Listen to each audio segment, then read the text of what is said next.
Turn of the century America was a time filled with technological curiosity and innovation. From the late 1890s to around 1910, every year welcomed a plethora of inventions and ideas that dramatically changed the nature and quality of life.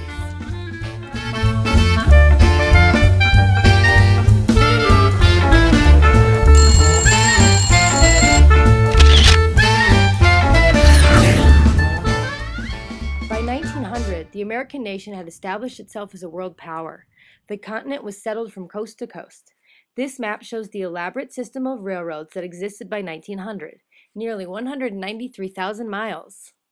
This image of New York City was taken in 1900. Developed in the 1850s and then perfected in the 1870s, skyscraper office buildings boomed from 1890 to 1891.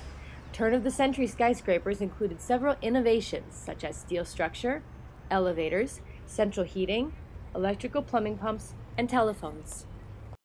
This became the nation's first decade of materialism and consumerism.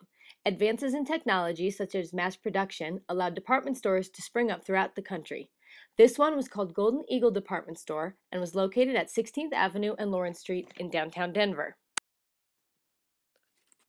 As consumerism grew, catalogs were published in rapid frequency.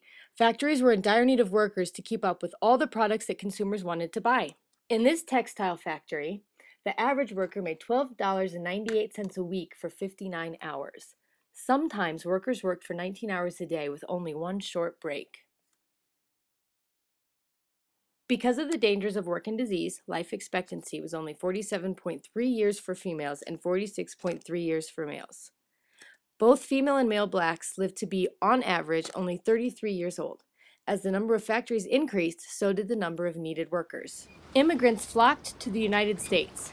This ship carried people from Eastern and Southern Europe. People also came from Canada and Latin America, hoping to find work in the land of opportunity. Welcome to Ellis Island, the nation's busiest immigrant inspection station from 1892 to 1954. Immigrants who could not afford first or second class passage came through this processing center here at Ellis Island in New York City. This was the approaching view for 12 million immigrants as they entered the United States on ships. Upon arrival, they were required to answer 29 specific questions.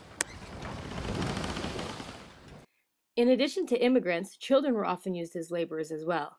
Oftentimes, they worked instead of going to school. They were paid based on their age, so they got a raise every year that they were lucky enough to survive the 12-hour workdays and dangerous working conditions. Conditions were so bad that protests became regular events for all types of factory workers. This flyer is advertising a huge protest known today as the Haymarket Riot, in which a rally in support of striking workers ended in the deaths of 8 police officers. Riots like these eventually led to the introduction of unions after coming under scrutiny of muckrakers and reformers. John D. Rockefeller revolutionized the oil trust, while Andrew Carnegie constructed the world's largest steel mill and Henry Ford built the Model T car. Thomas Edison was the inventor of the century. He learned the basics of electricity, and because of him, by 1900 most big cities were now electrified. He invented the telephone, the phonograph, and the telegraph, among hundreds of other inventions. Thanks to him, the film industry was born.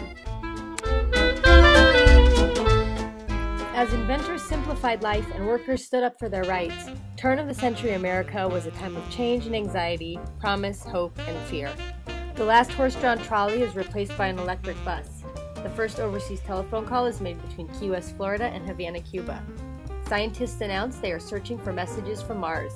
Newspapers and magazines predict marvelous things for the next 100 years. Great airships would fly across the seas. Wireless telephones would span the world.